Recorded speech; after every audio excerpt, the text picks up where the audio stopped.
শুনুন। নমস্কার, আমার নাম আশিস দাস। যেখানে কথা বলছি এই দ্বীপটা হচ্ছে আমার বসবাস, বালি আইল্যান্ড দ্বীপ।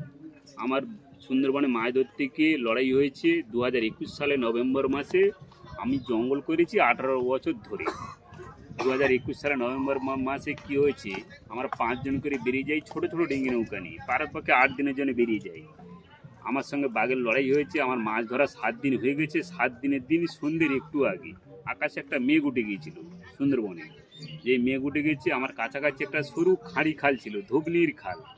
ওই খালে নৌকোটা ঢুকিয়ে দিয়ে অ্যাঙ্কার করে দিয়েছি। আর আমার গায়ে জ্বর ছিল, আমি ঘুমাচ্ছিলাম।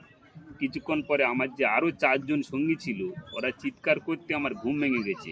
আমি মুখ থেকে যে কাঁথাটা সরিয়েছি, বাঘ দাঁড়িয়ে আছে বাঘের পেটের নিচে। আমি তখনই ধরে ফেলেছি বাঘকে, পাঁজা করি বলেছি, মা গো বাঁচাও।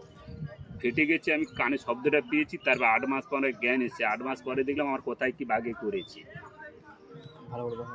8 মাস পরে দেখলাম বাঘে, এটাও নাকের নখ, পার নখে, বাঘের পার নখে ফেটে, নাকটা ফেটে গিয়েছিল। এইটা হচ্ছে কৃত্রিম স্কাল দিয়ে আমার প্লেট ঢোকানো আছে, চামড়া লাগানো।